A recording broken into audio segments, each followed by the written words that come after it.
I'm Mark Adams, and in 2014 I was a member of the South Carolina ETV production team who came here to Patriots Point Naval and Maritime Museum to do a story about ghosts on the USS Yorktown aircraft carrier.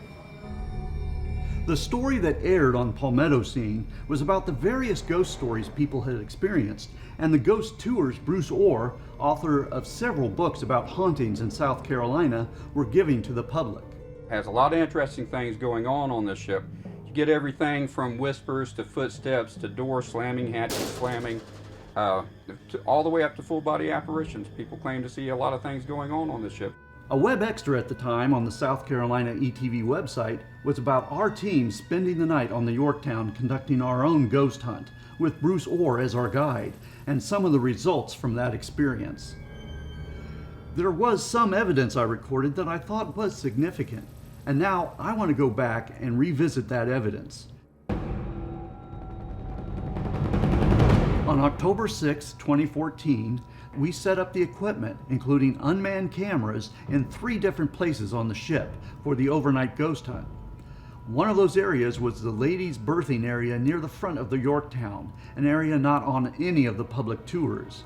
Bruce Orr suggested this paranormal hotspot because of previous experiences in one specific hallway.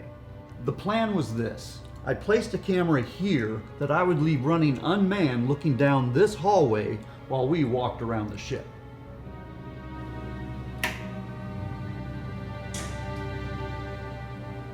The lights and power had been completely shut down on the ship, and Bruce Orr let us use his laser pointer that could project a grid pattern on the hallway to see if any movement would be caught on tape.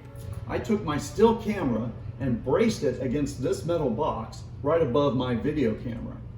I knew it would be a timed exposure because of the low light situation in the hallway, and I wanted to make sure it was as still as possible. After I took the first photo, I decided to turn the camera and take more of a vertical image in order to see more of the laser grid pattern on the floor. So, 5 seconds later, I turned the camera and took the second photo.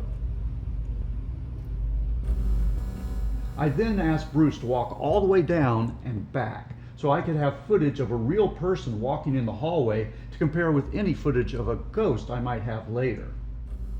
And I am rolling. Go ahead and come around the corner.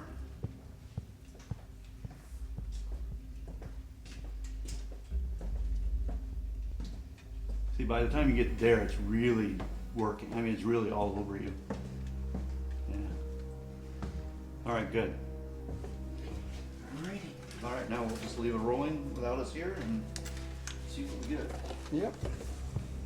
We then left to begin our investigation elsewhere on the ship.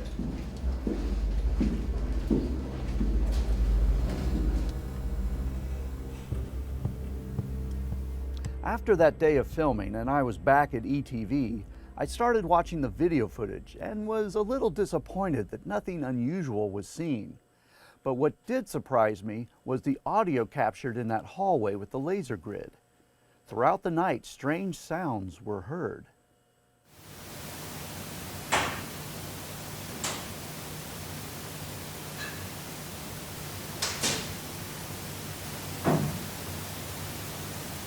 At one point, a startling sound was heard, a loud slap on the wall very near the video camera's microphone.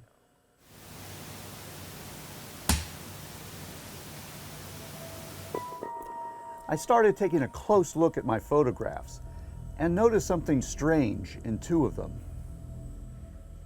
They were the 2 photos I took of the empty hallway with the laser grid right before we left on our investigation around the ship. Something caught my eye, discrepancies between the 2. As you can see in the first photo, the end of the hallway is completely black, but in the second photo, taken 5 seconds later, you can see the end of the hallway. It's as if there's a big black mass in the first photo that wasn't there in the second photo. Then I noticed in the second photo that this doorway on the side of the hallway is blacked out, where it can be seen in the first photo. I then realized that in the black mass of the first photo, that these pinpoints of light from the laser grid were not pinpoints at all. They were streaks of light, as if in motion. Remember, this was a timed exposure, and all these pinpoints of light from the laser grid are still, except for the ones in the black mass. The next step was to take these photographs and increase the brightness and decrease the contrast. And then it became clear what I had captured in these images.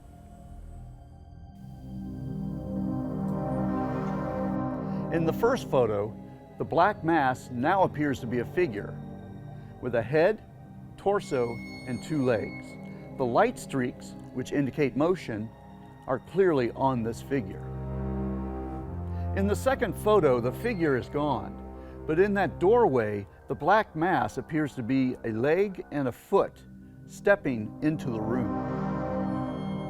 So it appears that I took 2 photos of someone walking down the hallway and stepping into this side room.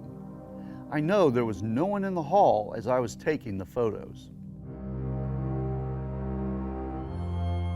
Why was it important for you to use those 2 photos that I took in your ghost tours of the USS Yorktown? What I love the best about using what you guys did, you came out here, you listened to our stories, you took the challenge, the ship, we said we'll let the ship speak for itself, and it did. So you guys come in, ETV comes in, and all of a sudden you guys capture stuff you weren't expecting to capture. To me, that's a lot more credible. The fact that you guys came in here, you were skeptical, you listened to us, you took the challenge, you stayed in the ship that night, and the ship did exactly what we told you it would do. It proved itself to you. As a bonus feature, I turned on an EMF detector, or electromagnetic field detector. Now, paranormal investigators believe that when they come into contact with spirit energy, they can activate. And they turn themselves on, they'll light up. So I set that in the floor along the path down this corridor with the ghost grid, and you set up the cameras, and we actually secured it, locked it in so nobody would have access. So that was what made it so great for that catch. There's no one coming in or out of this place.